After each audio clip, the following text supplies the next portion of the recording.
ನಮಸ್ಕಾರ ಪವರ್ ನ್ಯೂಸ್ಗೆ ಸ್ವಾಗತ. ನಾನು ಡಾಯನಾ ಕೂರ್ಗ್. ಕಳೆದ 7 ರಿಂದ 8 ದಿನಗಳಿಂದ ಬೆಂಗಳೂರಿಗರಲ್ಲಿ ಕೇಳ್ತಾ ಇರುವಂತ ಸರ್ವೇ ಸಾಮಾನ್ಯ ವಿಚಾರ ಅಂತ ಹೇಳಿದ್ರೆ ಅದು ಆಪರೇಷನ್ ಫುಟ್ಪಾತ್ ನಲ್ಲಿರುವಂತಹ ಅಂಗಡಿಗಳನ್ನ ಅನಧಿಕೃತವಾಗಿ ಇದ್ದಂತಹ ಕೆಲವೊಂದಷ್ಟು ಬೋರ್ಡ್ಗಳನ್ನ ತೆರವು ಮಾಡೋದ್ರ ಮೂಲಕ ಆಗ್ತಾ ಇರುವಂತ ಆಕ್ಸಿಡೆಂಟ್ಗಳನ್ನ ಕಡಿಮೆ ಮಾಡೋದು, ಸುಗಮ ಸಂಚಾರಕ್ಕೆ ಅನುಕೂಲ ಮಾಡುವಂತ ಕೆಲಸವನ್ನ ಮಾಡ್ತಾ ಇದೆ. ಜೊತೆಗೆ ನಿನ್ನೆಯಿಂದ ಟೋಯಿಂಗ್ ಕೆಲಸ ಕೂಡ ಆಗ್ತಾ ಇದೆ. ಇದರಿಂದ ಬೀದಿ ಬದಿ ವ್ಯಾಪಾರಸ್ಥರಿಗೆ ಎಷ್ಟು ಸಮಸ್ಯೆ ಆಗತ್ತೆ, ಅಥವಾ ದಿನನಿತ್ಯ ಸಣ್ಣ ಪುಟ್ಟ ವ್ಯವಹಾರವನ್ನ ಮಾಡ್ತಾ ಇದ್ದವರಿಗೆ ಪರ್ಯಾಯವಾಗಿ ಯಾವ ಮಾರ್ಗವನ್ನ ಮಾಡಿಕೊಡ್ತಾ ಇದೆ ಸರ್ಕಾರ? ಸಂಬಂಧಪಟ್ಟ ಹಾಗೆ ಬಹಳಷ್ಟು ಸಮಸ್ಯೆಗಳ ಬೀಡಾಗಿ ಈಗ ರಾಜಧಾನಿ ಬದಲಾಗ್ತಾ ಇದೆ. ಒಂದು ಕಡೆ ಅಭಿವೃದ್ಧಿ ಪಥ ಆದ್ರೂ ಕೂಡ ಮತ್ತೊಂದು ಕಡೆ ವ್ಯಾಪಾರಸ್ಥರ ಕೆಂಗಣ್ಣಿ ಕಾರಣವಾಗ್ತಾ ಇದೆ. ಒಟ್ಟಾರೆ ನೋಡೋದಾದ್ರೆ ಇದು ಬೆಂಗಳೂರಿಗರ ಜನಗೋಳು ಅಂತಾನೆ ಬಣ್ಣಿಸಲಾಗ್ತಾ ಇದೆ. ಒಂದಷ್ಟು ಸುದ್ದಿಗಳಿದೆ, ನೋಡ್ತಾ ಹೋಗೋಣ. ಇದೇ ಈ ಹೊತ್ತಿನ ವಿಶೇಷ, ಬೆಂಗಳೂರ ಜನಗೋಳು.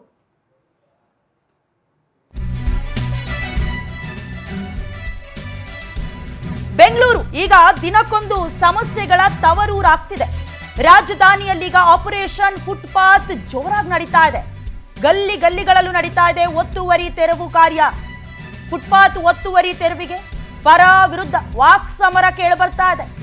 ಪಾದಚಾರಿಗಳ ಅನುಕೂಲಕ್ಕೆ ಫುಟ್ಪಾತ್ ತೆರವು ಮಾಡೋದು ಅಗತ್ಯ, ಆದರೆ ಬೀದಿ ವ್ಯಾಪಾರಿಗಳಿಗೆ ಪರ್ಯಾಯ ವ್ಯವಸ್ಥೆಗೆ ಇಲ್ವಲ್ಲ. ಪರ್ಯಾಯ ಇಲ್ಲದೆ ಬೀದಿಗೆ ಬಿದ್ದ ಕುಟುಂಬಗಳದೆಷ್ಟೋ. ಬೀದಿ ಬದಿ ಕಡಿಮೆ ಬೆಲೆಗೆ ಊಟ ತಿಂಡಿ ಮಾಡೋರ್ಗೂ ಸಂಕಷ್ಟ ಎದುರಾಗಿದೆ. ಬೀದಿ ಬದಿ ವ್ಯಾಪಾರಿಗಳಿಗೆ ಪರ್ಯಾಯ ವ್ಯವಸ್ಥೆ ಇಲ್ಲದೆ ತೆರವು ಮಾಡಿರೋದು ಸರಿನಾ ಅಂತ ಎಲ್ಲನೂ ಒಪ್ಕೊಳ್ಳೋಣ. ಒಂದು ಕಡೆ ಆಕ್ಸಿಡೆಂಟ್ ರೇಟ್ ಜಾಸ್ತಿ ಇತ್ತು, ಸಾರ್ವಜನಿಕರ ಹಿತಾಸಕ್ತಿಯನ್ನ ಕಾಪಾಡಬೇಕಾಗಿತ್ತು. ಜೊತೆಗೆ ಬೆಂಗಳೂರು ಅನ್ನೋದಕ್ಕಿಂತ ಟ್ರಾಫಿಕ್ ಊರು ಅಂತಾನೆ ಕರ್ಸ್ಕೊಳ್ತಾ ಇತ್ತು ಸಿಲಿಕಾನ್ ಸಿಟಿ. ಹಾಗಾಗಿ ಸುಗಮ ಸಂಚಾರವನ್ನ ಕೂಡ ನೋಡಿಕೊಂಡು ಫುಟ್ಪಾತ್ ಒತ್ತುವರಿ ಮಾಡಿರೋದು ಯಾರ್ಯಾರಿಗೂ ಬೇಸರ ಇಲ್ಲ. ಆದರೆ ಈಗಾಗಲೇ ಬೀದಿ ಬದಿಯಲ್ಲಿ ಒಂದೊತ್ತಿನ ಊಟಕ್ಕೂ ಕೂಡ ಪರದಾಡುವಂತ ಪರಿಸ್ಥಿತಿಯಲ್ಲಿರುವಂತ ವ್ಯಾಪಾರಸ್ಥರು ಕೂಡ ಇದ್ರು. ಈಗಾಗಲೇ 7 ದಿನಗಳ ಒಳಗಾಗಿ ಸುಮಾರು 430 ಕಿಲೋಮೀಟರ್ ದೂರಕ್ಕೂ ಹೆಚ್ಚಿನ ಭಾಗದಲ್ಲಿ ಒತ್ತುವರಿ ಕಾರ್ಯವನ್ನ ಮಾಡ್ತಿದ್ದಾರೆ. ಆದ್ರೆ ಸದ್ಯ ವ್ಯಾಪಾರಸ್ಥರ ಬೇಸರ ಏನು, ಅವರ ಅಳಲೇನು ಅಂತ ಹೇಳಿದ್ರೆ, ನಮ್ಮನ್ನೀಗ ಒತ್ತುವರಿ ಮಾಡಿದ್ರಿ, ಆದ್ರೆ ಪ್ರತ್ಯೇಕವಾದ ಜಾಗ ಕೊಡ್ತೀರಾ? ನಾವೀಗ ಇಷ್ಟು ದಿನಗಳ ಕಾಲ ಇದೇ ವ್ಯಾಪಾರದಲ್ಲಿ ಜೀವನ ಕಟ್ಕೊಂಡಿದ್ವಿ, ಹಾಗಾಗಿ ಇದಕ್ಕೆ ಯಾರು ಹೊಣೆ ಅನ್ನೋದಾಗಿ ಪ್ರಶ್ನೆ ಮಾಡ್ತಿದ್ದಾರೆ. ಈಗಾಗಲೇ ನಗರಾಭಿವೃದ್ಧಿ ಸಚಿವ ಕೃಷ್ಣ ಬೈರೇಗೌಡರು ಕೂಡ ಇದಕ್ಕೆಲ್ಲ ಉತ್ತರ ಕೊಟ್ಕೊಂಡು ಕೂತ್ಕೊಳ್ಳೋದಕ್ಕಾಗೋದಿಲ್ಲ, ಶ್ರೀಮಂತರು ಬಡವರು ಅದೆಲ್ಲ ಬೇಕಾಗಿಲ್ಲ, ಒಟ್ನಲ್ಲಿ ಸಿಲಿಕಾನ್ ಸಿಟಿ ಬೆಂಗಳೂರು ಅಭಿವೃದ್ಧಿ ಆಗಬೇಕು ಅಂತ.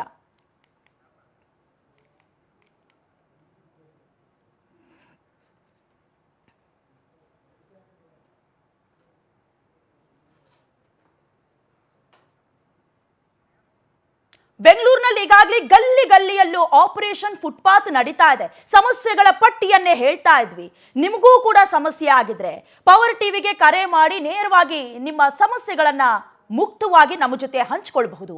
ಈಗಾಗಲೇ ಬಹಳಷ್ಟು ಸಮಸ್ಯೆಗಳ ಬೀಡಾಗ್ತಾ ಇದೆ. ಒಂದಲ್ಲ ಎರಡಲ್ಲ, ಐಟಿ ಸಿಟಿಯಲ್ಲಿ ಅನಾಥ ವಾಹನಗಳ ತೆರವಿಗೂ ಜಿಬಿಎ ಚಾಲನೆಯನ್ನ ಕೊಟ್ಟಿದೆ. ಈಗಾಗಲೇ ಗಲ್ಲಿಗಳಲ್ಲಿ ನಿಂತ ಕಾರ್ಗಳು, ಬೈಕ್ಗಳ ತೆರವಿಗೆ ಗ್ರೇಟರ್ ಬೆಂಗಳೂರು ಅಥಾರಿಟಿ ಕ್ರಮ ತೆಗೆದುಕೊಂಡಿದೆ. 10 ವರ್ಷದ ಹಿಂದೆ ಮನೆ ಕಟ್ಟಿದವರು ಕಾರ್ ಖರೀದಿಸಬಾರ್ದಾ? ಇದು ಪ್ರಶ್ನೆ. ಜಿಬಿಎ ಮಾಡ್ತಾ ಇರುವ ಇಂತಹ ಕೆಲಸಗಳ ಬಗ್ಗೆ ನೀವೇನಂತೀರಿ? ದಿನಕ್ಕೊಂದು ಹೊಸ ಸಮಸ್ಯೆಯನ್ನು ಎದುರಿಸ್ತಾ ಇರುವ ಬೆಂಗಳೂರಿಗರು. ಒಂದು ಕಡೆ ಕಸ ವಿಲೇವಾರಿ ಸೇರಿದಂತೆ ಬೆಂಗಳೂರು ಜನರ ಗೋಳು ಬ್ಯಾಕ್ ಟು ಬ್ಯಾಕ್ ಹಿಟ್ ಮಾಡ್ತಾನೆ ಇದೆ, ತಪ್ತಾ ಇಲ್ಲ. ಈ ಸಮಸ್ಯೆಯನ್ನ ನೀವು ಕೂಡ, ಅದರಲ್ಲೂ ಬೆಂಗಳೂರಿನಲ್ಲಿ ವಾಸ ಮಾಡ್ತಿದ್ದೀವಿ ಅಂತ ಹೇಳಿದ್ರೆ ನಿಮಗೆ ಗೊತ್ತಿರತ್ತೆ. ಒಂದು ಕಡೆ ಈಗ ವ್ಯಾಪಾರಸ್ಥರನ್ನೆಲ್ಲ ತೆರವು ಮಾಡಿದ್ದಾರೆ, ಒಂದು ಪರ್ಟಿಕ್ಯುಲರ್ ಜಾಗದಲ್ಲಿ ವ್ಯಾಪಾರವನ್ನ ಮಾಡಿ ಅಂತ ಹೇಳಿದ್ದಾರೆ. ಆದರೆ ವ್ಯಾಪಾರಸ್ಥರ ಗೋಳೇನು, ಅದು ಒಂದು ಕಡೆ ಇರಲಿ. ಮತ್ತೊಂದು ಕಡೆ ನಿನ್ನೆ ಅನೌನ್ಸ್ ಮಾಡಿರೋದು ಟೋಯಿಂಗ್ ಮಾಡ್ತೀವಿ, ಬಹಳಷ್ಟು ವರ್ಷಗಳಿಂದ ತೆರೆದ ಪ್ರದೇಶಗಳಲ್ಲಿ ಅಥವಾ ಅವರವರ ವೈಯಕ್ತಿಕ ಜಾಗ ಆಗಿದ್ರೂ ಕೂಡ ಸಾರ್ವಜನಿಕರ ಹಿತಾಸಕ್ತಿಗೆ ಎಲ್ಲಿ ಧಕ್ಕೆ ಆಗುತ್ತೋ ಆ ಪ್ರದೇಶಗಳನ್ನ ವಾಹನಗಳಿಗೆ ಈಗಾಗಲೇ ಕ್ಲಾಂಪ್ ಹಾಕೋದ್ರ ಮೂಲಕ, ಅಂದ್ರೆ ಒಂದು ರೀತಿಯ, ಈಗ ದೃಶ್ಯದಲ್ಲಿ ಗಮನಿಸ್ತಾ ಇದ್ರಲ್ಲ, ಒಂದು ಲಾಕ್ನ ರೀತಿಯಲ್ಲಿ ಟೈರ್ಗೆ ಹಾಕ್ತಾರೆ, ಅದು ಮೂವ್ ಆಗೋದಕ್ಕೆ ಸಾಧ್ಯ ಇಲ್ಲ. ಈಗಾಗಲೇ ಅದಕ್ಕೂ ಗಡುವು ಕೊಟ್ಟಿದ್ದಾರೆ. 7 ದಿನಗಳ ನಂತರದಲ್ಲಿ ಸ್ಟಿಕ್ಕರ್ ಅನ್ನು ಅಂಟಿಸಲಾಗುತ್ತೆ. 15 ದಿನಗಳ ಕಾಲಾವಕಾಶ ಕೊಡ್ತಾರೆ. ಆ ಓನರ್ ಬರಬೇಕು, ಸಂಬಂಧಪಟ್ಟ ಹಾಗೆ ಒಂದು ಫೈನ್ ಅನ್ನ ವಿಧಿಸಿರ್ತಾರೆ. ಫೈನ್ ಕಟ್ಟ ನಂತರದಲ್ಲಿ ಮತ್ತೂ ಸಮಸ್ಯೆ ಬಗೆಹರಿಲಿಲ್ಲ ಅಂತಂದ್ರೆ ಅದನ್ನ ಹರಾಜು ಪ್ರಕ್ರಿಯೆಯ ಮೂಲಕ ಆ ವಾಹನಗಳನ್ನ ಹರಾಜು ಮಾಡಲಾಗತ್ತೆ. ಇವತ್ತು ಕೃಷ್ಣ ಬೈರೇಗೌಡರು ಅದಕ್ಕೆ ಚಾಲನೆಯನ್ನ ಕೂಡ ಕೊಟ್ಟಿದ್ದಾಗಿದೆ. ಅಂದ್ರೆ ಹೊಸ ಹೊಸ ಪ್ರಾಬ್ಲಮ್ಗಳು ಕ್ರಿಯೇಟ್ ಆಗ್ತಿದೆ. ನೀವೇನಂತೀರಿ? ಕರೆ ಮಾಡಿ ಮಾತನಾಡಬಹುದು ಮುಕ್ತವಾಗಿ. ಈ ಎಲ್ಲಾ ಪ್ರಾಬ್ಲಮ್ಸ್ಗಳ ಮಧ್ಯೆ ಜಿಬಿಎ ಎಲೆಕ್ಷನ್ ಮುಂದೂಡಿಕೆಗೂ ಕೂಡ ಅರ್ಜಿ ಹೋಗಿದೆ. ಎಸ್ಐಆರ್ ನೆಪವನ್ನ ಮುಂದಿಟ್ಕೊಂಡು ಸುಪ್ರೀಂ ಕೋರ್ಟ್ಗೆ ಅರ್ಜಿ ಸಲ್ಲಿಸಿರೋದು ಗ್ರೇಟರ್ ಬೆಂಗಳೂರು ಅಥಾರಿಟಿ. ಜಿಬಿಎ ಚುನಾವಣೆಗೆ ಆಗಸ್ಟ್ 31 ಡೆಡ್ಲೈನ್ ಅಂತ ಸುಪ್ರೀಂ ಕೋರ್ಟ್ ಈ ಹಿಂದೆ ಆದೇಶ ಹೊರಡಿಸಿತ್ತು. ಎಸ್ಐಆರ್ ಪ್ರಕ್ರಿಯೆಯಲ್ಲಿ 108 ಗೊಂದಲಕ್ಕೆ ಬೆಂಗಳೂರಿಗರು ಹೈರಾಣಾಗಿ ಹೋಗ್ತಿದ್ದಾರೆ. ಬೆಂಗಳೂರಿಗರೇ, ಜಿಬಿಎ ನಡೆಯ ಬಗ್ಗೆ ನಿಮ್ಮ ಅಭಿಪ್ರಾಯ ಏನಿದೆ? ಪವರ್ ಟಿವಿಗೆ ಕರೆ ಮಾಡಿ ನಿಮ್ಮ ಅಭಿಪ್ರಾಯಗಳನ್ನ ಹಂಚಿಕೊಳ್ಳಿ ಅಂತ ಈಗಾಗಲೇ ಬ್ಯಾಕ್ ಟು ಬ್ಯಾಕ್ ಹಿಟ್ ಮಾಡ್ತಾ ಇದೆ. ಸಮಸ್ಯೆಗಳ ಆಗ್ರವಾಗ್ತಾ ಇದೆ. ಇದರ ಮಧ್ಯದಲ್ಲಿ ಜಿಬಿಎ ಎಲೆಕ್ಷನ್ ಆಗಬೇಕಾಗಿತ್ತು. 10 ವರ್ಷ ಆಗಿದೆ ಎಲೆಕ್ಷನ್ ಆಗಿ, 5 ವರ್ಷ ಆಗಿದೆ ಅಧಿಕಾರಾವಧಿ ಪೂರ್ಣ ಆಗಿ. ಒಂದು ಕಡೆ ಅಧಿಕಾರಿಗಳು ಅಥವಾ ಜನಪ್ರತಿನಿಧಿಗಳು ಒಂದು ರೀತಿ ಕನ್ಫ್ಯೂಷನ್ಸ್, ಕಾರ್ಪೊರೇಟ್ಗಳು ಇಲ್ಲ ಈಗಾಗಲೇ. ಹಾಗಾಗಿ ಒಂದು ಕಡೆ ಸಿಬ್ಬಂದಿಗಳು ಬೇಕು. ಎಸ್ಐಆರ್ ಪ್ರಕ್ರಿಯೆ ನಡೀತಾ ಇದೆ. ಹಾಗಾಗಿ ನಿಮ್ಮ ಅಭಿಪ್ರಾಯ ಏನಿದೆ? ಸಂಬಂಧಪಟ್ಟ ಹಾಗೆ ಕರೆ ಮಾಡಿ ಮಾತನಾಡಬಹುದು. ಮೊದಲ ಕರೆ ಸಿದ್ಧವಾಗಿದೆ. ಬಾಲಾಜಿ ಅವರೇ ನಮಸ್ಕಾರ. ನಮಸ್ಕಾರ. ಬೆಂಗಳೂರಿಗರ ಸಮಸ್ಯೆ ಬೆಂಗಳೂರಿಗರಿಗೆ ಗೊತ್ತಿರುತ್ತೆ. ಎಲ್ಲಿಂದ ಕರೆ ಮಾಡ್ತಿದ್ದೀರಿ ನೀವು? ಬ್ಯಾಂಗ್ಳೂರಿಂದ ನಾನು ಕರೆ ಮಾಡ್ತಾ ಇರೋದು. ಅಲ್ಲಿ ಟಿವಿದಲ್ಲಿ ನಾನು ನೋಡ್ತಾ ಇದ್ದೀನಿ, ಮೊನ್ನೆಯಿಂದ ನೋಡ್ತಾ ಇದ್ದೀನಿ. ಇವರು ಗೌರ್ಮೆಂಟ್ ಕಡೆಯಿಂದ ಇವರು ಈ ಗುಜರಿ ವಾಹನಗಳು ಮತ್ತೆ ಅದ್ಯಾವ್ದೋ ಅಂಗಡಿಗಳನ್ನ ತೆಗಿಯೋದು, ಇದು ಮಾಡೋದು, ಚೆನ್ನಾಗಿರೋ ರೋಡ್ಗಳನ್ನೆಲ್ಲ ಅವ್ರ JCB ಇಂದ ಹೊಡಿಯೋದು, ಮತ್ತೆ ಅದನ್ನ ನೋಟಿಸ್ ಕಳಿಸಿ ಇದ್ ಮಾಡೋದು, ಇದೆಲ್ಲ ಮಾಡ್ತಾ ಇದಾರಲ್ವಾ. ಫಸ್ಟ್ ಆಫ್ ಆಲ್ ಅವರು ಒಂದು ಕಡೆಯಿಂದ ರೋಡ್ ಆಗಿದ್ರೆ ಅದು ಕ್ಲಿಯರ್ ಮಾಡಕ್ಕೆ ಅವ್ರಿಗೆ 1 ವರ್ಷ ಬೇಕಾಗ್ತೈತೆ. ಏನ್ ಮಾಡ್ತಾ ಇದಾರೆ ಗೌರ್ಮೆಂಟ್? ಸರ್ ನೀವು ಯಾವ ಏರಿಯಾದಿಂದ ಕರೆ ಮಾಡ್ತಿದ್ದೀರಿ? ನಿಮ್ಮ ಏರಿಯಾದಲ್ಲಿ ಇದೇ ರೀತಿಯಾದಂತ ಸಮಸ್ಯೆ ಆಗಿದ್ಯಾ? ಹೌದು, ಹೆಬ್ಬಾಳ. ಇವತ್ತಿಗೂ ನನ್ನ ಗಾಡಿ, ನನ್ನ ಹತ್ರ 2 ಗಾಡಿ ಇದೆ. ಒಂದು ಕಾರ್ ಇದೆ, ಒಂದು 2 ವೀಲರ್ ಇದೆ. 2 ವೀಲರ್ 2 ವೀಲನ್ನು ಯಾವಾಗ ಡೈಲಿ ಇದು ಪಂಚರು ಇಲ್ಲಾಂದ್ರೆ ಶಾಕ್ ಅಬ್ಸರ್ವ್ ಹೋಗೋದು. ಮೊನ್ನೆ 3 ಸರಿ ಆಗ್ತಿದ್ದೀನಿ ನಾನು ಶಾಕ್ ಅಬ್ಸರ್ವ್ಗಳು. ಆಮೇಲೆ ನೀರ್ ನಿಂತ್ಕೊಂಡ್ರೆ ಗೊತ್ತಾಗೋದೇ ಇಲ್ಲ ಇಲ್ಲ ಅಂತ. ಅದು ಹಿಂಗೆ ಹೇಳ್ಕೊಂಡು ಬರ್ತಾರೆ.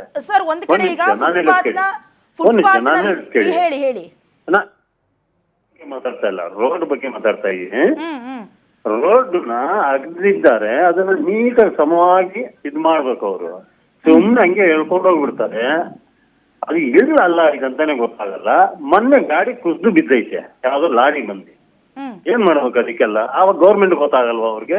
ಯಾವ್ದೋ ಒಂದು ಕಲ್ಲು ನಿಂತೈತೆ JCB ತಗೊಂಬಂದು ಹೊಡಿತವ್ರೆ. ಆಮೇಲೆ ಯಾವ್ದೋ ಒಂದು ಬೀಳಂಗಿ ಫುಟ್ಪಾತ್ ಅಲ್ಲಿ ಐತಂತ ಅದನ್ನೆತ್ತು ಹೊಡೆದವ್ರೆ. ಯಾವ್ದೋ ಒಂದು ಫುಟ್ಪಾತ್ ಅಲ್ಲಿ ಹೆಂಚ್ ಹಾಕೋರಂತ ಅದನ್ನ ಹೊಡೆದವ್ರೆ. ಅದನ್ನ ಬಿಟ್ಬಿಟ್ಟು ಇದನ್ನ ಕ್ಲಿಯರ್ ಮಾಡೋದು ಬಿಟ್ಬಿಟ್ಟು ಅದನ್ನೆಲ್ಲ ಏನ್ ಬೇಕು ಇವ್ರಿಗೆ? ಹೌದು, ಈಗಾಗಲೇ ನೀವು ಸಾರ್ವಜನಿಕರೇನಾದ್ರೂ ಒಂದಷ್ಟು ದೂರುಗಳನ್ನ ಅಲ್ಲಿನ ಅಧಿಕಾರಿಗಳಿಗೋ ಅಥವಾ MLAಗಳಿಗೋ ತಲುಪಿಸುವಂತ ಕೆಲಸ ಮಾಡಿದ್ದೀರಾ ಸರ್? ನಾವ್ MLAಗೂ ಯಾರಿಗೂ ಮಾಡಿಲ್ಲ. ಇಲ್ಲಿ ಇರೋರ್ಗೆ ಸೂಪರ್ವೈಸರ್ಗಳು ಇರ್ತಾರಲ್ವಾ, ರೋಡ್ ಕೆಲಸ ಮಾಡೋರು, ಅವ್ರಿಗೇನು ನಾನು ಉದ್ದಿದ್ದೀನಿ.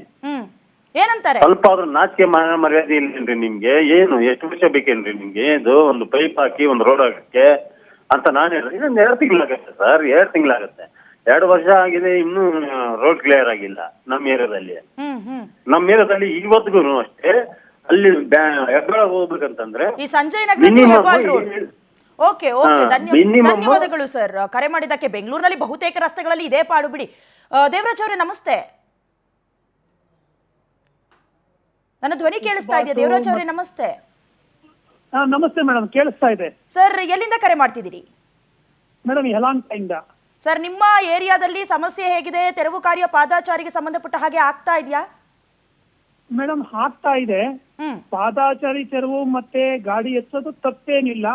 ಆದ್ರೆ ಗೌರ್ಮೆಂಟ್ ಅವರು ಅದು ತಕ್ಕನಂಗೆ ಜನಗಳು ಓಡಾಡೋದಕ್ಕೆ ಯಾವುದೇ ಒಂದು ಮೋರಿ ಆಗ್ಲಿ, ನೀರು ಹೋಗೋ ಜಾಗ ಆಗ್ಲಿ ಅದನ್ನು ವ್ಯವಸ್ಥೆ ಮಾಡಿಕೊಡ್ಬೇಕು.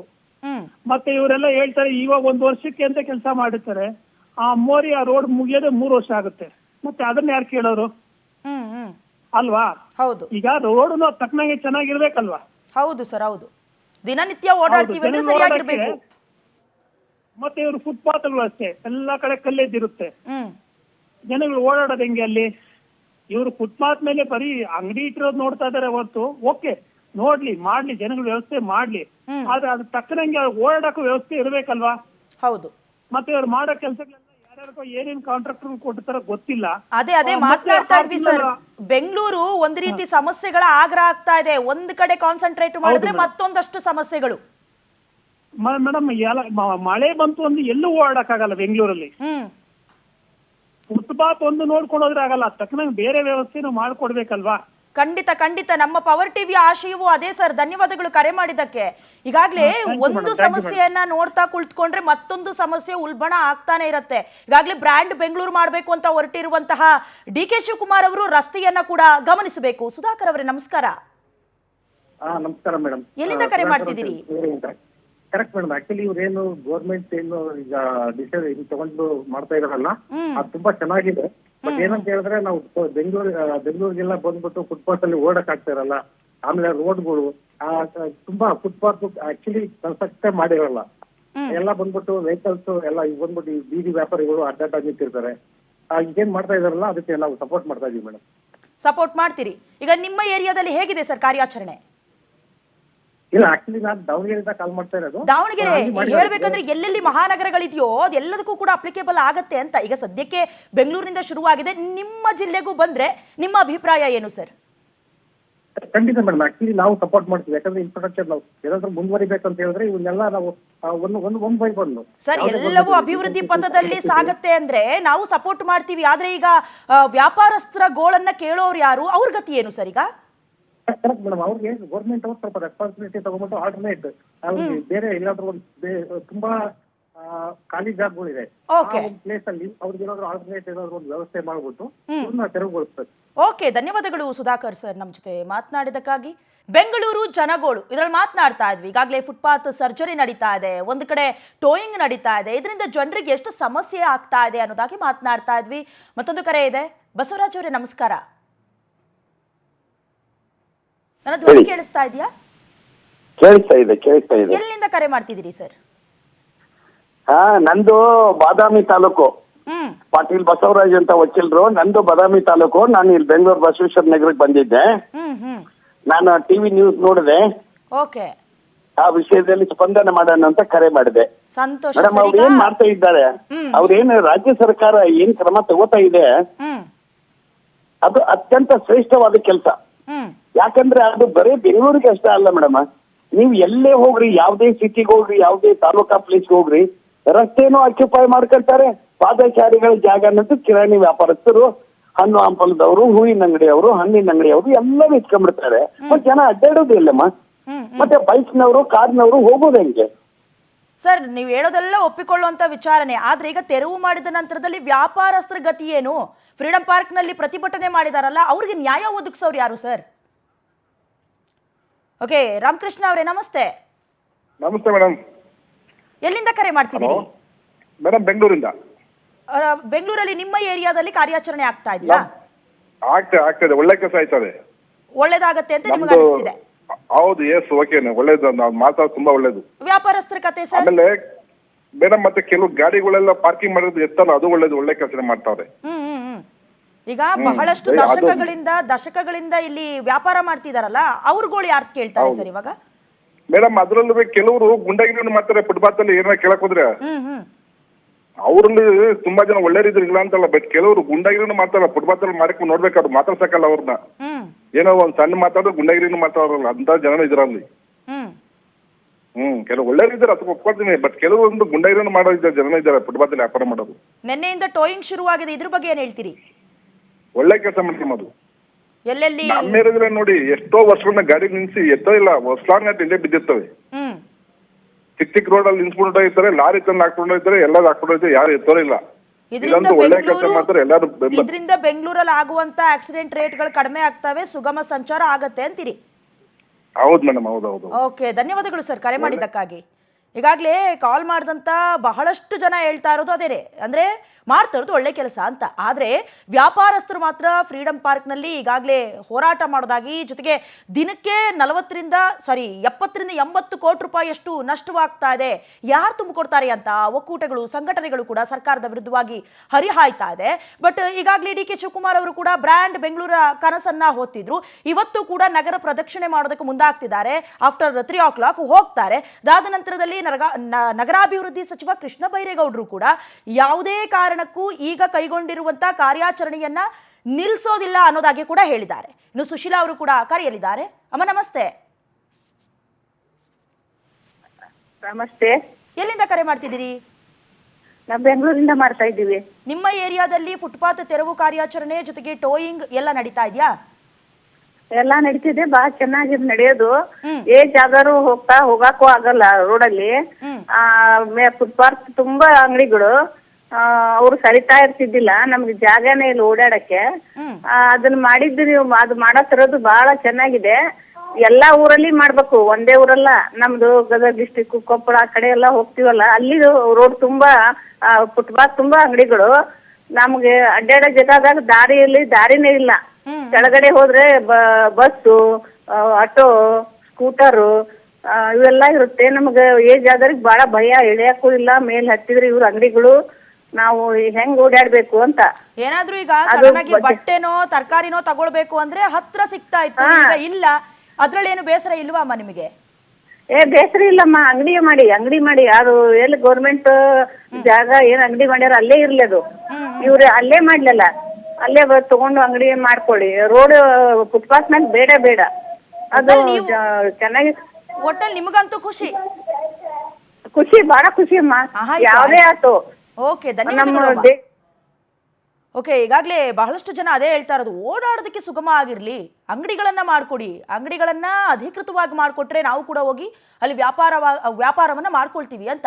ಒಟ್ನಲ್ಲಿ ಹೇಗಾಗ್ತಿದೆ IT ಸಿಟಿಯಲ್ಲಿ, ಬೆಂಗಳೂರಿನಲ್ಲಿ ದಿನಕ್ಕೊಂದು ಸಮಸ್ಯೆಗಳು ಉಲ್ಬಣ ಆಗ್ತಿದೆ. ಬಟ್ ಇಲ್ಲಿ ಕಾಡ್ತಾ ಇರುವಂತ ಪ್ರಶ್ನೆ ಏನು ಅಂತ ಹೇಳಿದ್ರೆ, ಕೆಲವು ಏರಿಯಾಗಳಲ್ಲಿ ಮಾತ್ರ ಒತ್ತುವರಿ ಆಗ್ತಾ ಇದೆ. ಆದರೆ ಈಗ ಈ ಹಿಂದೆ ನಾವು ಒಂದು ಉದಾಹರಣೆಯನ್ನ ಕೊಡೋದಾದ್ರೆ, ವಿಧಾನಸೌಧದ ಮುಂಭಾಗದಲ್ಲಿರುವಂತಹ ಬಹುತೇಕ ಫುಟ್ಪಾತ್ಗಳ ಈ ಬ್ರೇಕ್ಫಾಸ್ಟ್ ಮಾಡೋದು ಅಥವಾ ಲಂಚ್ ಮಾಡುವಂತ ಕೆಲವೊಂದಷ್ಟು ಅಂಗಡಿಗಳ ಹಾಕೊಂಡಿದಾರಲ್ಲ ಫುಟ್ಪಾತ್, ಅದನ್ನ ತೆರವುಗೊಳಿಸಿಲ್ಲ. ಯಾಕೆ? ಸರ್ಕಾರಿ ಅಧಿಕಾರಿಗಳು ಬರ್ತಾರೆ ಅಂತ ಕುಮ್ಮಕ್ ಕೊಡ್ತಿದಾರಾ? ಅಥವಾ ಅವರೇನು ವ್ಯಾಪಾರಸ್ಥರಲ್ವಾ? ಯಾಕೆ? ಒಂದು ಕಣ್ಣಿಗೆ ಸುಣ್ಣ, ಒಂದು ಕಣ್ಣಿಗೆ ಬೆಣ್ಣೆ ಅನ್ನುವಂತ ಕೆಲವೊಂದಷ್ಟು ಅಸಮಾಧಾನ ಆಯಿತು. ಇದನ್ನು ಕೂಡ ಸರ್ಕಾರ ಸ್ವಲ್ಪ ಗಮನ ಹರಿಸಬೇಕು. ಇದರ ಜೊತೆಗೆ ಹೇಳಬೇಕು, ಈಗಾಗಲೇ ವಿಪಕ್ಷಗಳು ಕೂಡ ಇದಕ್ಕೆ ಕಿಡಿಕಾರ್ತಾ ಇದೆ. ಆದ್ರೆ ಈ ಹಿಂದೆ ಕೂಡ ಬಿಜೆಪಿ ಸರ್ಕಾರ ಆಡಳಿತದಲ್ಲಿ ಇದ್ದಾಗ ರಾಜಕಾಲುವೆ ಸೇರಿದಂತೆ ಒತ್ತುವರಿ ಮಾಡಬೇಕು, ಕೆಲವೊಂದಷ್ಟು ಪಾದಾಚಾರಿಗಳನ್ನ ಕೂಡ ಸಪರೇಟ್ ಮಾಡಬೇಕು, ಅಲ್ಲಿಂದ ಎತ್ತಂಗಡಿ ಮಾಡಿಸುವಂತ ಕೆಲಸವನ್ನ ಮಾಡಬೇಕು ಅಂದ್ರು. ಬಟ್ ಆಗ್ಲಿಲ್ಲ, ಮಧ್ಯದಲ್ಲಿ ಕೈ ಬಿಟ್ರು. ಆಗ ಇದೇ ಆಡಳಿತ ಪಕ್ಷದವರು ಈ ಹಿಂದೆ ಧ್ವನಿ ಎತ್ತಿದ್ರು. ಬಟ್ ಈ ಕೆಲಸವನ್ನ ಈಗ ಮಾಡೋದಕ್ಕೆ ಮುಂದಾಗ್ತಿದ್ದಾರೆ. ಇನ್ನು ಲಲಿತಾ ಅವರು ಕರೆಯಲಿದ್ದಾರೆ. ಅಮ್ಮ ನಮಸ್ತೆ. ನಮಸ್ತೆ. ಮಂಡ್ಯದಿಂದ ಕರೆ ಮಾಡ್ತಿದ್ದೀರಿ, ಅಲ್ಲಿ ಹೇಗಿದೆ ಕಾರ್ಯಾಚರಣೆ? ಮೇಡಮ್, ಕಾರ್ಯಾಚರಣೆ ಚೆನ್ನಾಗಿ ಮಾಡ್ತಿದ್ದಾರೆ, ಬಟ್ ಇದು ಗುಡ್. ಆದ್ರೆ ಅವರಿಗೂ ಬೀದಿ ಬದಿ ವ್ಯಾಪಾರಿಗಳಿಗೂ ಕಷ್ಟ ಆಗುತ್ತಲ್ವಾ? ಅವರಿಗೂ ಒಂದು ನಿಗದಿತವಾದ ಸ್ಥಳ ಅಂತ ಒಂದು ಅಂಗಡಿ ಅಂತ ಇದ್ದಿದ್ರೆ ಅವ್ರು ಅಲ್ಲೇ ಮಾಡ್ತಾರಲ್ವಾ? ಅವರಿಗೂ ಸಹ ಸ್ಥಳ ಕೊಡ್ಬೇಕಲ್ವಾ ಇವರು? ಈಗ ಅದೇ ತರ ನೋಡ್ತಾ ಹೋದ್ರೆ ಅಮ್ಮ, ಎಷ್ಟೋ ಜನ ಅನಧಿಕೃತವಾಗಿ ವ್ಯಾಪಾರಗಳನ್ನ ಮಾಡುವಂತ ಬದಿ ವ್ಯಾಪಾರಸ್ಥರಿದ್ರು. ಸೊ ಅದ್ರ ಜೊತೆಗೆ ಆಕ್ಸಿಡೆಂಟ್ ರೇಟ್ ವರ್ಷದಿಂದ ವರ್ಷಕ್ಕೆ ಜಾಸ್ತಿ ಆಗ್ತಾ ಇತ್ತು. ಅದನ್ನೆಲ್ಲ ತಡೆ ಹಿಡಿಬೇಕು ಅಂತ ಹೇಳಿದ್ರೆ, ಜೊತೆಗೆ ಈ ಪಾಪ್ಯುಲೇಷನ್ ಜೊತೆಗೆ ಟ್ರಾಫಿಕ್ ಅನ್ನ ಕಡಿಮೆ ಮಾಡಬೇಕು ಅಂದ್ರೆ ಈ ಒಂದು ಕಾರ್ಯವನ್ನ ತೆಗೆದುಕೊಳ್ಳೇಬೇಕಾಗಿತ್ತಲ್ವಾ? ಹೌದು ಮ್ಯಾಮ್, ಇದನ್ನ ತಗೊಳ್ಳೇಬೇಕಿದ್ ಗುಡ್. ಬಟ್ ಈಗ ಅದನ್ನೇ ನಂಬ್ಕೊಂಡು ಜೀವನ ನಡೆಸೋ ಅಂತ ಜನಕ್ಕೂ ಇದಾಗಬೇಕಲ್ವಾ? ಈಗ ಅಂದ್ರೆ ಸ್ಥಳಾಂತರ ಮಾಡೋ ಕೆಲಸನೋ ಪ್ರತ್ಯೇಕವಾದಂತಹ ವ್ಯಾಪಾರ ಮಾಡೋದಕ್ಕೆ ಜಾಗ. ಹೌದು, ಅವರಿಗೆ ವ್ಯಾಪಾರ ಮಾಡಕ್ಕೋ ಈಗ ಬೇರೆ ಕಡೆ ಒಂದೊಂದ್ ಕಡೆ ವ್ಯಾಪಾರ ಮಾಡಕ್ಕೆ ಸ್ಥಳ ಇಲ್ಲ ಅವರಿಗೆ. ಹಾಗಾಗಿ ಅವ್ರು ಬೀದಿ ಬದಿಲಿ ಇಟ್ಕೋಬೇಕಾಗಿ ಬಂದಿದೆ. ಈಗ ಸರ್ಕಾರ ಅವ್ರಿಗೆ ಇಂಥದ್ದೇ ನಿಗದಿತವಾದ ಜಾಗಗಳನ್ನ ಕೊಟ್ರೆ ಚೆನ್ನಾಗಿರುತ್ತೆ ಅಂತ. ಖಂಡಿತ ಅಮ್ಮ, ಥ್ಯಾಂಕ್ ಯು ಕಾಲ್ ಮಾಡಿದ್ದಕ್ಕಾಗಿ. ಧರ್ಮಗೌಡ್ರಿ ನಮಸ್ಕಾರ. ನಮಸ್ಕಾರ ರೀ. ಹೇಗಿದೆ ನಿಮ್ಮ ಸಿಟಿಯಲ್ಲಿ ಕಾರ್ಯಾಚರಣೆ ಒತ್ತುವರಿಗೆ ಸಂಬಂಧಪಟ್ಟ ಹಾಗೆ? ಚೆನ್ನಾಗೈತ್ರಿ. ಅವ್ನ್ ಹಿಂಗ ಮಾಡೋಕ್ರಿ, ಎಲ್ಲಾ ಹಳ್ಳಿಗಳಲ್ಲಿ ಹಿಂಗ ಮಾಡೋನ್ರಿ, ಪ್ಯಾಟಿಗಳೆಲ್ಲ. ಪ್ಯಾಟಿ ಕಡೆ ಬಂದಿದ್ದೀರಾ ಸರ್? ನೀವ್ ಈ ಕಡೆ ಬೆಂಗಳೂರು ಕಡೆ ಬಂದಿದ್ದೀರಾ? ಟ್ರಾಫಿಕ್ ಅನ್ನು ಎದುರಿಸಿದ್ದೀರಾ? ಬಂದವ್ರಿ. ಬಂದವ್ರಿ. ಏನ್ ಅನಿಸ್ತು ಬೆಂಗಳೂರು ನೋಡಿ? ಬೆಸ್ಟ್ ಆತ್ರಿ, ಮಾಡ್ಸ್ಬೇಕು ನೋಡ್ರಿ ಅದನ್ನ. ನಿಮ್ಮೂರ್ನಲ್ಲೂ ಮಾಡಿದ್ರೆ ನಿಮ್ಗೆ ಒಪ್ಪಿಗೆ ಇದೆ? ನಮ್ಮಲ್ಲಿ ಮಾಡ್ರಿ.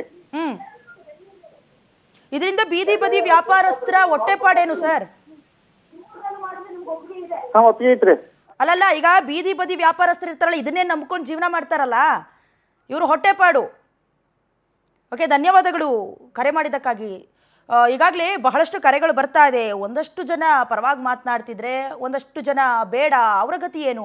ವ್ಯಾಪಾರಸ್ಥರು ಆ ವ್ಯಾಪಾರವನ್ನೇ, ಬೀದಿ ಬದಿ ವ್ಯಾಪಾರವನ್ನೇ ನಂಬ್ಕೊಂಡು ಜೀವನ ಮಾಡ್ತಿದ್ರಲ್ಲ, ಅವ್ರನ್ನ ಸ್ಥಳಾಂತರ ಮಾಡುವ ಕೆಲಸವನ್ನ ಮಾಡಬೇಕು ಅಂತ ಸರ್ಕಾರವನ್ನು ಒತ್ತಾಯಿಸುವ ಕೆಲಸ ಮಾಡ್ತಿದ್ದಾರೆ. ನೀವು ಕೂಡ ಕರೆ ಮಾಡಿ ಪವರ್ ಟಿವಿಯ ಜೊತೆ ಮಾತನಾಡಬಹುದು. ನಿಮ್ಮ ಅಭಿಪ್ರಾಯ ಏನಿದೆ ಅದನ್ನ ಹಂಚ್ಕೊಳ್ಬಹುದು. ನಾನು ಹೇಳ್ತಾ ಇದ್ದೆ ಮೊದಲೇ, ಬಿಜೆಪಿ ಸರ್ಕಾರ ಇದ್ದಾಗಲೂ ಕೂಡ ಇದೇ ರೀತಿಯಾದಂಥ ಒಂದು ಯೋಜನೆಯನ್ನ ತಂದ್ರು, ಬಟ್ ಸಕ್ಸಸ್ ಆಗಲಿಲ್ಲ. ಇದೊಂದು ರೀತಿ ಫುಟ್ಪಾತ್ ಒತ್ತುವರಿ 2.0 ಅಂತ ಹೇಳಿದ್ರು ಕೂಡ ತಪ್ಪಾಗ್ಲಿಕ್ಕಿಲ್ಲ, 2.0 ಅಂತ ಹೇಳಿದ್ರು ಕೂಡ ತಪ್ಪಾಗ್ಲಿಕ್ಕಿಲ್ಲ. ಸದ್ಯ ಪಾದಾಚಾರಿಗಳ ಸಂಚಾರಕ್ಕೆ ಫುಟ್ಪಾತ್ ಅಂತೂ ಸದ್ಯ ಮುಕ್ತವಾಗಿದೆ. ಶಿವಕುಮಾರ್ ಅವರೇ ನಮಸ್ಕಾರ. ಏನ್ ಅನ್ಸುತ್ತೆ ಸರ್ ಕಾರ್ಯಾಚರಣೆಯಿಂದಾಗಿ? ಒಂದು ಕಡೆ ಒತ್ತುವರಿ ಮಾಡ್ತಿದ್ದಾರೆ ಫುಟ್ಪಾತ್, ಇನ್ನೊಂದು ಕಡೆ ಟೋಯಿಂಗ್, ನಿಮ್ಗೆ ಏನ್ ಅನ್ಸುತ್ತೆ? ಸೂಪರ್ ಮೇಡಮ್, ಮಾಡ್ಬೇಕು ಇದೆಲ್ಲ ಮಾಡಕ್ಕೆ. ಸೂಪರ್ ಅಂತೀರಾ? ನಿಮ್ಮ ಸಿಟಿಯಲ್ಲಿ ಹೀಗೆ ಮಾಡಿದ್ರೆ ನಿಮ್ಗೆ ಎಷ್ಟು ಖುಷಿ ಆಗತ್ತೆ ಸರ್? ಮೇಡಮ್ ಅವರೇ, ನಾವು ಓಡಾಡಕ್ ಜವಾಬ್ದಾರಿ ತಾನೆ ಸರ್ಕಾರದ ಬಿಟ್ಟಿದ್ದಾರೆ, ಅದ್ರಿಂದ ಮೇಲೆ ನಾವು ಇಟ್ಕೊಂಡ್ಬಿಟ್ರೆ ಅವಾಗಿ ಜನ ಇರಬೇಕು. ಡೆವಲಪ್ಮೆಂಟ್ ಓಕೆ, ಓಡಾಡೋದಕ್ಕೂ ಓಕೆ ಸರ್. ಪಾಪ ಇದನ್ನೇ ನಂಬ್ಕೊಂಡಿದ್ರಲ್ಲ ವ್ಯಾಪಾರಸ್ಥರು, ಅವ್ರ ಕತೆ ಏನು? ಅವ್ರಿಗೇನಂತೀರಿ? ಅಲ್ಲ, ಅವರು ಬೇರೆ ಕಡೆ ಸೈಟ್ ತಗೊಂಡು ಮಾಡಿರ್ತಾಳ್ರಿ ಮೇಡಮ್ ಅವರೇ, ನಾವೇ ಕೊಡಕ್ಕಾಗಿತ್ತ? ಸರ್ಕಾರ ಎಲ್ಲಾನು ಕೊಡಕ್ಕಾಗತ್ತಾ? ಏನ್ ಹೇಳಿದ್ರಿ? ಸರ್ಕಾರ ಎಲ್ಲಾನು ಕೊಡಕ್ಕಾಗುತ್ತೆ ಎಲ್ಲರಿಗೂ. ಬದುಕಬೇಕಲ್ಲ ಸರ್. ಈಗ ನಮಗೇನೋ ಒಂದು ಪರ್ಟಿಕ್ಯುಲರ್ ಆಗಿರೋ ಕೆಲಸ ಇದೆ, ಅವ್ರಿಗೆ ಬೀದಿ ಬದಿಯಲ್ಲೇ ಕೆಲಸ ಮಾಡೋದೇ ಕೆಲಸ ಅಲ್ವಾ? ಅಲ್ಲ ಮೇಡಮ್ ಅವರೇ, ಅವರು ಯಾವ್ದಾರು ತಗೊಂಡು ಬಾಡಿಗೆ ಮಾಡ್ಲಿಕ್ಕಾಡ್ರಿ, ಬದುಕೋದು ಎಲ್ಲರಿಗೂ ಬದುಕ ಕೊಡಕ್ಕಾಗುತ್ತೆ. ರೈತರು ಮಳೆ ಹೋಯ್ತಿ, ಅದು ಮಳೆ ತಂದು ಕೊಡೋದು ಕೇಳಕ್ಕಾಗಿತ್ತು ನಾವು. ಇದಕ್ಕೆ ಸರ್ಕಾರ ಇನ್ವಾಲ್ವ್ಮೆಂಟ್ ತಗೊಂಡು ಪ್ರತ್ಯೇಕವಾದ ಜಾಗ ಕೊಡ್ಬೇಕಲ್ವಾ ಸರ್? ಅವೆಲ್ಲ ಮಾಡ್ಕೊಡಕ್ ಆಗಿದ್ದಾನೆ ಮೇಡಮ್ ಅವರೇ, ಸರ್ಕಾರ ಎಲ್ಲಾನು ಕೊಡಕ್ಕಾಗುತ್ತಾ? ಮಳೆ ಹೋಯ್ತಿ, ಮಳೆ. Okay okay sir, thank you ಕರೆ ಮಾಡಿದ್ದಕ್ಕಾಗಿ. ಮಂಜಪ್ಪ ಅವರೇ ನಮಸ್ಕಾರ. ಹಲೋ, ನಮಸ್ತೆ ಸರ್. ನಮಸ್ತೆ ಮೇಡಮ್. ಆಪರೇಷನ್ ಫುಟ್ಪಾತ್ ಇದ್ರ ಬಗ್ಗೆ ಏನ್ ಹೇಳ್ತೀರಿ? ಮೇಡಮ್, ನಾವು ಚಿಕ್ಕಬಳ್ಳಾಪುರದಿಂದ ಮಾತಾಡ್ತಿರೋದು, ಮಂಜು ಅಂತ. ನಾವ್ ಹೇಳೋದಂದ್ರೆ ಸರ್ಕಾರ ಬರೀ ಬಡವ್ರ ಮೇಲೆ ದೌರ್ಜನ್ಯ ಮಾಡ್ತಾ ಇದೆ. ಇದು ಬಡವ್ರ ಮೇಲೆ ದೌರ್ಜನ್ಯ ಮಾಡೋದ್ರ ಬದಲು ಈಗ ಎಷ್ಟೋ ಜನ ಶ್ರೀಮಂತರು ಅಕ್ವೈರ್ ಮಾಡ್ಕೊಂಡಿದಾರಲ್ಲ ಸರ್ಕಾರಿ ಜಾಗನ, ಅವ್ರನ್ನೂ ಡೊನೇಷನ್ ಮಾಡ್ಲಿ ಬಿಡಿ ಬಿಲ್ಡಿಂಗ್ಸ್. ಸರ್, ಈಗ ಫುಟ್ಪಾತ್ ನಲ್ಲಿ ಬಡವರು ಶ್ರೀಮಂತರು ಅಂತ ಓಡಾಡೋದಿಲ್ವಲ್ಲ ಸರ್? ಈಗ ಬಸ್ಗೆ ಹೋಗ್ಬೇಕು ಅಥವಾ ಮೆಟ್ರೋಗೆ ಹೋಗ್ಬೇಕು, ಅದೇ ಫುಟ್ಪಾತ್ ನಲ್ಲಿ ಓಡಾಡಬೇಕು. ಒಂದು ಸಾರ್ವಜನಿಕರು ಎಲ್ಲರೂ ಓಡಾಡ್ತಾರೆ, ನಾವಿಲ್ಲ ಅಂತ ಹೇಳಲಿಕ್ಕೆ ಹೋಗಲ್ಲ. ಒಂದು ದಿನದ ಹೊಟ್ಟೆ ಪಾಡು ದುಡಿಯುವಂತವ್ರು ಇರ್ತಾರಲ್ಲ ಫುಟ್ಪಾತ್ ಅಲ್ಲಿ, ವಯಸ್ಸಾಗದೆ ಇರುವಂತವ್ರು, ಅವ್ರಿಗೆ ಪ್ರತ್ಯೇಕವಾದಂತ ಜಾಗ ಕೊಡ್ಲಿ ಸರ್. ಈಗ ಫುಟ್ಪಾತ್ ಯಾಕೆ ಬೇಕು? ಒಂದು ವೈಟ್ ಲೈನ್ ಹಾಕಿದ್ದಾರೆ, ಒಳಗಡೆ ಮಾಡ್ಲಿ ವ್ಯಾಪಾರನ. ನಾವು ಹೇಳ್ತಿರೋದೇನಂದ್ರೆ, ಒಂದು ಏರಿಯಾ ಅಂತ ಇರುತ್ತೆ, ಅಲ್ಲಿ ಸರ್ಕಾರಿ ಜಾಗ ಇರುತ್ತೆ, ಅಂತ ಜಾಗ ಕೊಡ್ಲಿ ಬಿಡಿ ವ್ಯಾಪಾರ ಮಾಡ್ಲಿಕ್ಕೆ. ಅಂತದೊಂದು ಜಾಗ ನಿಗದಿಪಡಿಸಿ, ಇಲ್ಲೇ ನೀವು ವ್ಯಾಪಾರ ಮಾಡ್ಬೇಕು, ದಿನಕ್ಕಿಷ್ಟು ಅಂತ ಸುಂಕ ಕಟ್ಟಬೇಕು. ಬೆಂಗಳೂರಲ್ಲಿ ಸರ್ ವರ್ಷದಿಂದ ವರ್ಷಕ್ಕೆ ಇದೇ ಟ್ರಾಫಿಕ್ ನಿಂದ ಅಥವಾ ಇದೇ ಜನಸಂದಣಿಯಿಂದ ಆಕ್ಸಿಡೆಂಟ್ಗಳ ರೇಟ್ ಜಾಸ್ತಿ ಆಗ್ತಾ ಇತ್ತು. ಅದನ್ನೆಲ್ಲ ಗಮನಿಸಿಕೊಂಡು ತೆಗೆದುಕೊಂಡಿರುವಂತ ನಿರ್ಧಾರ ಜಾಸ್ತಿ ಆಗೋದ್ ಕಾರಣ ಏನ್ ಗೊತ್ತಾ? ಇಷ್ಟೊಂದು ಹೆವಿ ಟ್ರಾಫಿಕ್ ಆಗೋದ್ ಕಾರಣನಾ ಇದೇ ಸರ್ಕಾರಗಳೇನೆ. ಇದೇ ನಾ ಕಾಂಗ್ರೆಸ್ ಸರ್ಕಾರ ಅಂತ ಹೇಳಿಲ್ಲ, ಎಲ್ಲಾ ಸರ್ಕಾರಗಳು ಜವಾಬ್ದಾರಿ ಇದೆ ದೇಶದಲ್ಲಿ. ಯಾಕಂದ್ರೆ ಯಾವುದೇ ಒಂದು ನಿರ್ದಿಷ್ಟವಾದ ಪ್ಲೇಸ್ಮೆಂಟ್ ಇಲ್ಲ ವೆಹಿಕಲ್ಸ್ ಪಾರ್ಕಿಂಗ್ಗೆ. ಎಲ್ಲಾನು ಇವರು ಮಂದಟ್ ಮಾಡ್ಕೊಬೇಕು. ಒಂದ್ ಏರಿಯಾದಲ್ಲಿ ಪಾರ್ಕಿಂಗ್ ಪ್ಲೇಸ್ ಮಾಡ್ಬೇಕು, ಫುಟ್ಪಾತ್ ಅಂಗಡಿಗಳನ್ನು ಒಂದು ಸ್ಥಳ ಕೊಡ್ಬೇಕು ಜೀವನ ನಡೆಸಲಿಕ್ಕೆ. ಎಲ್ಲಾನು ಸರ್ಕಾರದ ಜವಾಬ್ದಾರಿಗಳೇ. ಈಗ ಬಿಡಿ ಅಂತಿದೆ, BBMP ಅವ್ರು ಏನ್ ಮಾಡ್ತಿದ್ದಾರೆ? ಎಲ್ಲೋ ಒಂದ್ ಕಡೆ ಲಂಚ ತಗೊಂಡ್ರೆ ಸುಮ್ಮನೆ ಆಗ್ತಾರೆ. ಈಗ ನಿಮ್ಮ ಪ್ರಕಾರ ಯಾವ್ದಾದ್ರು ಒಂದು ಪ್ರತ್ಯೇಕವಾದ ಜಾಗ ಕೊಡ್ಬೇಕು ವ್ಯಾಪಾರಸ್ಥರಿಗೆ, ಬಡವರನ್ನ ಸ್ವಲ್ಪ ಗಮನಿಸಿಕೊಳ್ಬೇಕು ಅಂತ. ಈಗ ಮೆಜೆಸ್ಟಿಕ್ ಅಂತಿದೆ, ಮೆಜೆಸ್ಟಿಕ್ ಅಲ್ಲಿ ಅಷ್ಟು ಜನ ಅಂಗಡಿಗಳಿದೆಯಲ್ಲ, ಈಗ ಮೆಜೆಸ್ಟಿಕ್ ಅಲ್ಲಿ ಬಸ್ ಸ್ಟ್ಯಾಂಡ್ ಅಂತ ಮಾಡಿದ್ದಾರೆ, ಅಲ್ಲಿ ಒಂದು ಸ್ಥಳ ಕೊಡ್ಬೋದಲ್ಲ ಅಂಗಡಿ ಇಟ್ಕೊಂಡು ಇಲ್ಲೇ ವ್ಯಾಪಾರ ಮಾಡ್ಬೋದು ಅಂತ. ಸರ್, ಮೆಜೆಸ್ಟಿಕ್ ಅಂತ ಹೇಳಿದ್ರೆ ಒಂದ್ ರೀತಿ ಬೆಂಗಳೂರಿನ ಹೃದಯ ಭಾಗ ಅಲ್ವಾ ಸರ್? ಅಲ್ಲಿ ಎಲ್ಲರಿಗಿಂತ ಜನಸಂಖ್ಯೆ ಜಾಸ್ತಿ ಇರತ್ತೆ, ಓಡಾಡೋದಕ್ಕೆ ಇನ್ನೂ ಕಷ್ಟ ಸಾಧ್ಯ.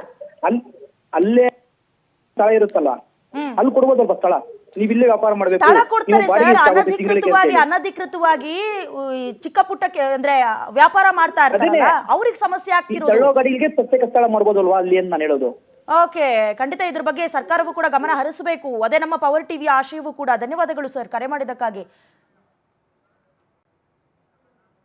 ರೇವಣ್ಣ ಸಿದ್ದಯ್ಯ ಅವರೇ ನಮಸ್ಕಾರ. ನಮಸ್ತೆ ಮೇಡಮ್, ನಮಸ್ತೆ. ಎಲ್ಲಿಂದ ಕರೆ ಮಾಡ್ತಿದ್ದೀರಿ? ದಾವಣಗೆರೆ ಜಿಲ್ಲೆ ನ್ಯಾಮತಿಯಿಂದ. ಈಗ ಬೆಂಗಳೂರು ಸೇರಿದಂತೆ ರಾಜ್ಯದ ಬೇರೆ ಬೇರೆ ಜಿಲ್ಲೆಗಳಲ್ಲೂ ಕೂಡ ಇದೇ ರೀತಿ ತೆರವು ಕಾರ್ಯ ಆಗತ್ತೆ, ಏನಂತೀರಿ? ಈಗ ಒಂದು ಕಡೆ ದುಃಖ ಇದೆ, ಒಂದು ಕಡೆ ಸರಿಯಾಗಿದೆ ಇದು ಕ್ರಮ. ಕಾರಣ ಏನು ಅಂದ್ರೆ ಮೇಡಮ್, ಈಗ ಕೋಟ್ಯಾಂತರ ಜನ ಇರ್ಬೋದು ಜೀವನ ಮಾಡ್ತಾ ಇರೋದು, ಬೀದಿ ಬದಿ ಇರ್ಬೋದು, ಫುಟ್ಪಾತ್ಗಳಲ್ಲಿ. ಅದು ಒಂದ್ ಸೈಡ್ ಬರುತ್ತೆ ಅದು ಯೋಚನೆ ಮಾಡಕ್ಕೆ. ಈಗ ಈಗ ದೌರ್ಜನ್ಯ ಮಾಡ್ತಾ ಇದೆ ಬಡವ್ರ ಮೇಲೆ ಅಂತಾರಲ್ಲ, ಆ ಮಾತನ್ನ ನಾನು ಒಪ್ಪಲ್ಲ. ಅದು ಜಾಗ ಇದೆಯಲ್ಲ ಫುಟ್ಪಾತ್ಗಳು, ಅದು ನಮ್ದು ಅಲ್ಲ, ಯಾರ್ದು ಅಲ್ಲ, ಸರ್ಕಾರದ್ದು, ಸಾರ್ವಜನಿಕ ಓಡಾಟಕ್ಕೆ ಮಾಡಿರೋ ವ್ಯವಸ್ಥೆ ಅದು. ಸರ್ಕಾರದ ಜಾಗ ಏನ್ ನಮ್ದು ಅಲ್ಲ, ಯಾರ್ದು ಅಲ್ಲ. ಆಯ್ತಾ? ಇದು ಕ್ಲೀನ್ ಸಿಟಿ ಆಗ್ಬೇಕು ಅಂದ್ರೆ ಇದು ಜಗತ್ ಪ್ರಸಿದ್ಧ ಬೆಂಗಳೂರು. ಇಲ್ಲಿ ಒಂದು ವ್ಯವಸ್ಥೆ ಮಾದರಿಯಾಗಿರ್ಬೇಕು ನಮ್ಮ ಬೆಂಗಳೂರು. ನಮ್ಮ ಬೆಂಗಳೂರು ನಮ್ಮ ಹೆಮ್ಮೆ.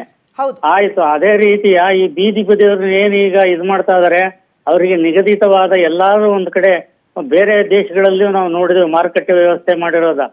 ಆ ತರ ಒಂದು ವ್ಯವಸ್ಥೆ ಮಾಡಿಕೊಡೋದ್ರಿಂದನ ಅವರನ್ನು ಕೂಡ ಅವರ ಜೀವನವನ್ನ ಕಟ್ಟಿಕೊಳ್ಳಿಕ್ಕೂ ಕೂಡ ಅದು ನನ್ನ ಅಣ್ಣ ತಮ್ಮಗಳು ಇರ್ಬೋದು, ನಿಮ್ಮ ಮನೆಯವರು ಇರ್ಬೋದು ಅಲ್ಲಿ. ಓಕೆ, ಚೆನ್ನಾಗಿ ಹೇಳಿದ್ರಿ. ಥ್ಯಾಂಕ್ ಯು ಸರ್ ಕರೆ ಮಾಡಿದ್ದಕ್ಕಾಗಿ. ಸರಳ ಅವರೇ ನಮಸ್ಕಾರ. ನಮಸ್ತೆ ಮೇಡಮ್. ಎಲ್ಲಿಂದ ಕರೆ ಮಾಡ್ತಿದ್ರಿ? Madam Koppal district madam. ಈಗ ಬೆಂಗಳೂರಿನಲ್ಲಿ ಆಗ್ತಿರುವ ಕಾರ್ಯಾಚರಣೆ ಕೊಪ್ಪಳಕ್ಕೂ ಬಂದು ತಟ್ಟತ್ತೆ, ನೀವೇನಂತೀರಿ? ನಿಮ್ಮ ಅಭಿಪ್ರಾಯ ಏನು ಸರ್ ತೆರವು ಕಾರ್ಯಕ್ಕೆ ಸಂಬಂಧಪಟ್ಟ ಹಾಗೆ? ಮೇಡಮ್ ಅಭಿಪ್ರಾಯ ಏನಕ್ಕೆ ಏನಿಲ್ಲ ಮೇಡಮ್, ಒಂದ್ ರೀತಿ ಚೆನ್ನಾಗಿದೆ, ಒಂದ್ ರೀತಿ ಪಾಪ ಬಡವರು ಮೇಡಮ್ ಅವರು. ಈಗ ದೊಡ್ಡ ದೊಡ್ಡ ಕಾಂಪ್ಲೆಕ್ಸ್ ಅಲ್ಲಿ ಅಷ್ಟು ಬಾಡಿಗೆ ಕೊಟ್ಟು ಮಾಡಕ್ ಆಗ್ಲಿರೋ ತಾನೇ ಇರೋರೇ ಫುಟ್ಪಾತಿ ಬರೋದು ಮೇಡಮ್ ಅವರು. ಈಗ ಒಂದು ಮಾಳಿಗೆ ಒಂದು ಅಷ್ಟು ಬಾಡಿಗೆ ಕಟ್ಟಕ್ ಆಗ್ಲಾರ್ದಕ್ಕೆ ಮೇಡಮ್ ಅವರು ಫುಟ್ಪಾತ್ ನಲ್ಲಿ ವಾಸ ಮಾಡ್ತಿರ್ತಾರೆ ಮೇಡಮ್ ಅವರು. ಸರ್ ಆದ್ರೆ ಓಡಾಡೋದು ಕಷ್ಟ ಆಗ್ತಾ ಇದೆಯಲ್ಲ, ಅದಕ್ಕೆ ಸರ್ಕಾರ ಏನ್ ಮಾಡ್ತಿದೆ, ಒಂದು ವೈಟ್ ಲೈನ್ ಹಾಕಿ ಅದ್ರ ಒಳಗಡೆ ವ್ಯಾಪಾರ ಮಾಡಿ ಅನಧಿಕೃತವಾಗಿರುವವ್ರನ್ನ ಸ್ಥಳಾಂತರ ಮಾಡುವ ಕೆಲಸವನ್ನ ಮುಂದಿನ ದಿನದಲ್ಲಿ ರೂಪಿಸ್ತಾರೆ ಅಂತ. ಈಗ ಆಗ್ತಿರುವಂತ ಆಕ್ಸಿಡೆಂಟ್ ಗಳಿಗೆ ಕಾರಣ ಆಗ್ತಿದೆಯಲ್ಲ ಸರ್, ಇದಕ್ಕೇನಂತೀರಿ? ಅದೇ ಮೇಡಮ್ ಮೆಲ್ಲಕ್ಕೆ ಒಂದು ಸ್ವಲ್ಪ ಡೇ ಬೈ ಡೇ ಚೇಂಜಸ್ ಮಾಡ್ಕೊಂಡ್ ಬಂದ್ರೆ ಚೆನ್ನಾಗಿರ್ತದೆ ಮೇಡಮ್. ದಿಢೀರ್ ಅಂತ ಒಂದೇ ಸಲ ಇದ್ ಮಾಡಿದ್ಮೇಲೆ ಅವ್ರಿಗೆ ಬಹಳ ತೊಂದರೆ ಆಗುತ್ತೆ. ಖಂಡಿತ. ಈ ಕೂಡ ನೋಟಿಸ್ ಕೊಟ್ಟಿದ್ರು, ಎಚ್ಚೆತ್ಕೊಳ್ಬೇಕಾಗಿತ್ತು. ಬಟ್ ನೀವ್ ಹೇಳೋದು ಹೌದು, ಯಾಕಂದ್ರೆ ಎಲ್ಲರಿಗೂ ವಿದ್ಯಾಭ್ಯಾಸ ಇದೆ, ಅರ್ಥ ಮಾಡ್ಕೊಳ್ಳೋ ಶಕ್ತಿ ಇದೆ ಅಂತ ಹೇಳಿದ್ರೆ ಅಲ್ಲ. ಹೌದಾ ಮೇಡಮ್. ಈಗ ನಿಧಾನವಾಗಿ ಒಂದ್ ಕಡೆಯಿಂದ ಮಾಡ್ಕೊಂತ ಬಂದು ಅವಕಾಶ ಕೊಟ್ಟು ಅವರು ಕೂಡ ಸ್ವಲ್ಪ ಅವೇರ್ನೆಸ್ ಆಗುತ್ತೆ, ಹಿಂಗ್ ಮಾಡ್ತಿದಾರಲ್ಲ ಸರ್ಕಾರ ಮಾಡ್ಕೋಬೇಕು ಅಂತ ಹೇಳಿ ಅವ್ರಿಗೂ ಸ್ವಲ್ಪ ಇದಿರ್ತಿದ್ದೆ ಮೇಡಮ್. ಹಾಗಾಗಿ ಅವ್ರ ಮಕ್ಕಳು ಹುಡುಗರು ಎಜುಕೇಶನ್ ಅವ್ರು ಎಲ್ಲಾ ರೀತಿಯಿಂದ ಇರ್ತಾವಲ್ಲ ಮೇಡಮ್ ಪ್ರಾಬ್ಲಮ್ಸ್ ಅವ್ರಿಗೆ.